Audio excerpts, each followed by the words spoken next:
Hi, boys and girls. It's Miss Rowland again. Tonight I'm going to read you Giraffes Can't Dance by Giles Andrea and Guy Parker Reese. It's one of my favorite stories. Hope you enjoy it.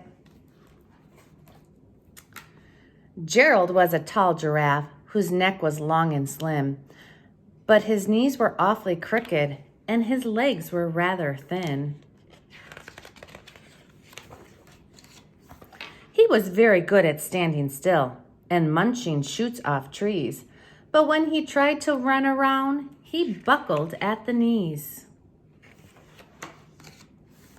Now, every year in Africa, they hold a jungle dance where every single animal turns up to skip and prance.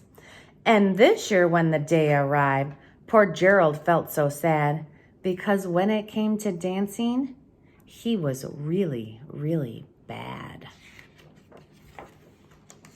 The warthog started waltzing, the rhinos rock and rolled, the lions danced a tango that was elegant and bold.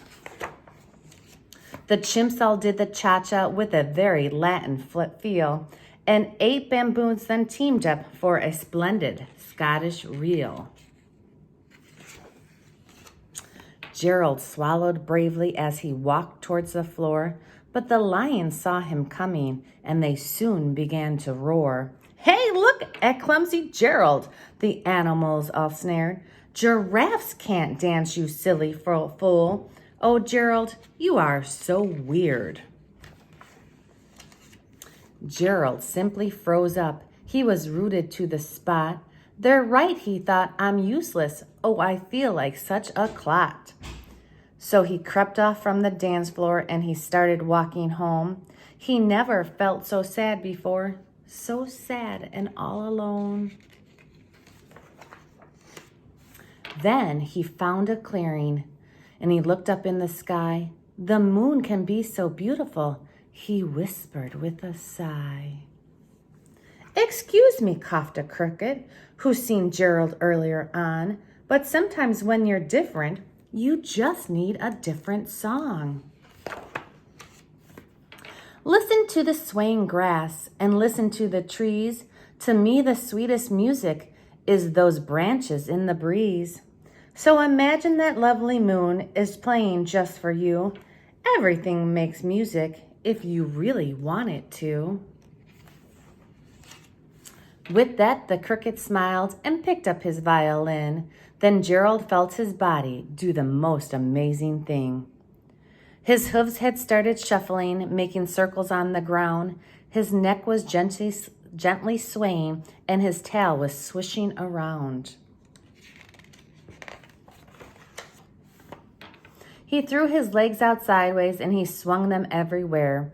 Then he did a backward somersault and leaped up in the air. Gerald felt so wonderful. His mouth was open wide. "I'm dancing. Yes, I'm dancing. I am dancing," Gerald cried. Then one by one, each animal who had been there at the dance arrived at where Gerald boogied on and watched him quite entranced. They shouted, "It's a miracle. We must be in a dream. Gerald's the best dancer we ever seen." "How did you learn to dance like that? Please, Gerald, tell us how."